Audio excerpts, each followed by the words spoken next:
अशी आई परमेश्वराला प्रत्येकाच्या घरी जाता येत नाही, म्हणून परमेश्वराने एक आई बनवली, आत्माने ईश्वराचा मिलाप केला। त्या माऊलीला आपल्या सर्वांच्या वतीनं साष्टांग वंदन करतो। आणि आता बंडासरांच्या डोळ्यात पाणी आलं, माझ्या डोळ्यात पाणी आलं। आमचीच विद्यार्थी इतकी सुंदरपणे कीर्तन सेवा देते, खरोखर एकदा जोरदार टाळ्या करा प्रियांका दीदीसाठी। आईची महती कुणी सांगावी? अनेक लाभार्थी लोक असतात, आम्ही नोकर क्षेत्रामध्ये पाहतो, परंतु खरोखर प्रियांका दीदीच्या घरी जाण्याचा आमचा अनेक वेळा योग आला। माझे सहकारी मित्र A.K. मानेसर होते माझ्या सोबत।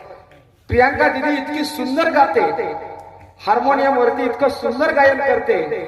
आता तुम्ही शेवटच्या चरणामध्ये ऐकलं असेल, सारे गम पधनिसा याच्यावरती सुंदर त्यांनी सादर केलं दादा, आणि इतकं सुंदर कीर्तन झालं। तेव्हा या पिंगळी ग्रामस्थांच्या वतीनं, सजगणे कुटुंबियांच्या वतीनं, अर्जुन कोकरे सर्व कुटुंबियांच्या वतीनं, जगदाळे परिवारांच्या वतीनं प्रियांकाताई तुम्हाला मी विनम्र, आता जरी विद्यार्थिनी असली तरी नमस्कार म्हणतो।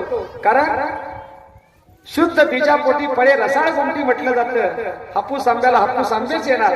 त्यांचे आई वडील इतके पुण्यवान आहेत, त्या पुण्यवान आई वडिलांच्या पोटी प्रियांका दीदी जन्माला आल्या। तेव्हा अर्जुन परिवारांच्या वतीने या ठिकाणी उपस्थित असलेल्या सर्व क्षेत्रातील मान्यवर बंधू भगिनी माता या सर्वांना अर्जुन परिवारांच्या वतीने त्यांचे धन्यवाद देतो, आभार मानतो आणि थांबतो। रामकृष्ण।